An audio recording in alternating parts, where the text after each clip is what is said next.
JEE main 2026 का अप्रैल session सब बच्चों का खत्म हो चुका है। आज 9 तारीख है, 9 अप्रैल। तो देखो बच्चों, अब सारे बच्चों का अटेंशन जेई मेन से हट के एडवांस की तरफ आ गया है। और एडवांस के लिए अगर मैं नंबर ऑफ डेज गिनूं तो you hardly have some 36-37 days to go. बहुत ज़्यादा टाइम नहीं है, बहुत कम टाइम नहीं है। प्रॉपरली इफेक्टिवली यूटिलाइज करोगे, ऑलरेडी आपका एक बेस तैयार है। काफ़ी कुछ थ्योरी, मतलब जेई मेन और जेई एडवांस के सिलेबस में आपको पता है केमिस्ट्री में एक मेजर डिफरेंस है, 8-9 चैप्टर का एक डिफरेंस है। उस 8-9 चैप्टर्स में आपने उसमें से कुछ पार्शियली पढ़ लिया होगा, कुछ बचा हुआ होगा, तो वो आप पढ़ते रहिएगा। मतलब कहने का मतलब ये है कि आपका लगभग 85-90% सिलेबस का जो बेस है वो रेडी है। जेई मेन लेवल की प्रिपरेशन ऑलरेडी बढ़िया है ही आपकी, बट अब एडवांस्ड के लिए थोड़ा सा आपको गियर चेंज करने की आवश्यकता है। एडवांस्ड में डिफरेंस क्या है जेई मेन और एडवांस्ड में?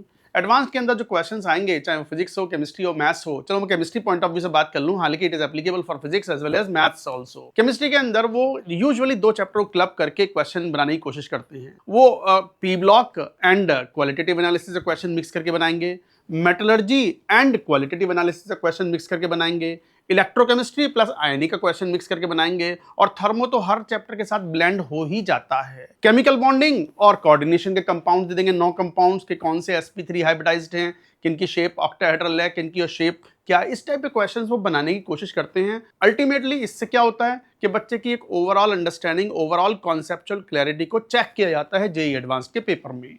अब बात आती है कि सर इन 35-40 दिन जो बचे हुए हैं, 40 दिन भी नहीं है, हाउ टू इफेक्टिवली यूटिलाइज। मैं फिर बोल रहा हूँ, every day is important, every hour is important.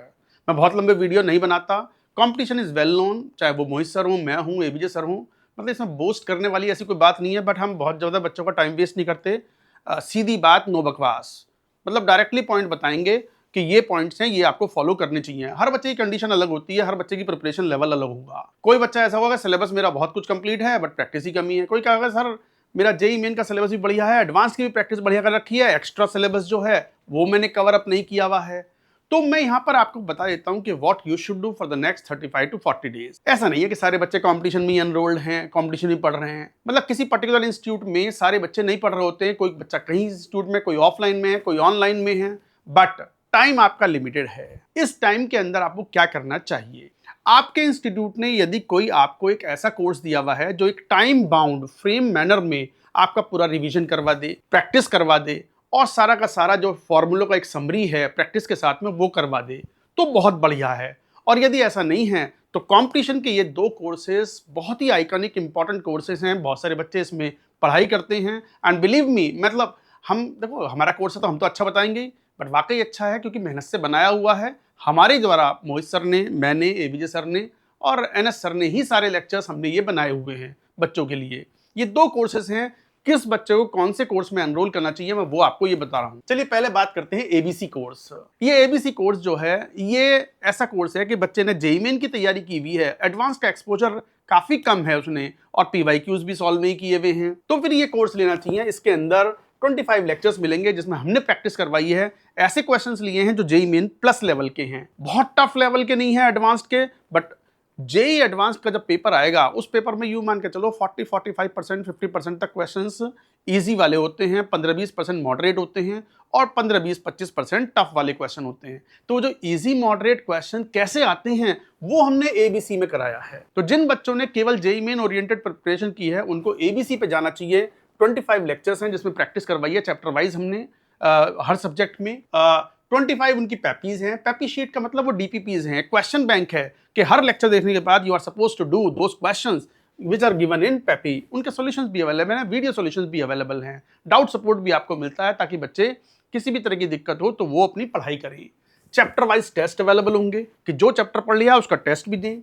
इसके अलावा आप AXL ATS मिलेगा। AXL क्या चीज है ये समझिए। आप जानते हो कि केमिस्ट्री के अंदर 8 चैप्टर ऐसे हैं, solid state, surface chemistry, metallurgy, detailed P block, detailed qualitative analysis, इस तरह के सॉलिड गैसेस स्टेट जिसमें रियल गैसेस है, वो सारे चैप्टर्स का एक्सेस बच्चों को मिलता है कि कोई चैप्टर सर रह गया, सर मेरे 3-4 चैप्टर रह गए हैं, बाकी तो मैंने पढ़ लिए थे पहले, तो मेटलर्जी पढ़ना है, सरफेस केमिस्ट्री पढ़ना है, सॉलिड स्टेट पढ़ना है, तो आप AXL के लेक्चर्स आपको मिलेंगे जो पेड बैचेस में होते हैं वो वाले लेक्चर्स। एटीएस एडवांस की टेस्ट सीरीज है कि सर ये तो चैप्टर वाइज टेस्ट है, मुझे तो फुल सिलेबस टेस्ट देना है, उसमें भी तो मुझे पता चलना चाहिए कि वेयर आई एम स्टैंडिंग। तो उसके लिए आपको फुल सिलेबस टेस्ट जो एटीएस है, जो हमारे एनरोल्ड प्रवीण के बच्चे होते हैं उनको जो टेस्ट सीरीज मिलती है, ये उन बच्चों के लिए अवेलेबल है, तो उसमें एनरोल कर सकते हैं, वो टेस्ट दे सकते हैं। और ये वीकली एक टेस्ट होगा। इसके अलावा कोई बिट सेट की तैयारी कर रहा हो या WBJE की तैयारी करता हो तो उनकी टेस्ट सीरीज भी बच्चों को अवेलेबल होती है। ये किसके लिए है ABC? Once again I am telling you have the exposure of JEE Main. आपका जो परसेंटाइल है वो 94, 95, 93, 96 परसेंटाइल, 97 तक परसेंटाइल है, उनको यहां जाना चाहिए। अब बात आती है कि सर मेरा तो ऑलरेडी 99 परसेंटाइल के आसपास है, 98.8 है, 98.5 है, 99.5 है, मेरे को अपनी स्किल्स, अपनी रैंक इंप्रूव करनी है। मुझे पता है मैं 5000 रैंक तो ले आऊंगा, मुझे पता है मेरी 8000 रैंक तो आ जाएगी जेई एडवांस्ड में।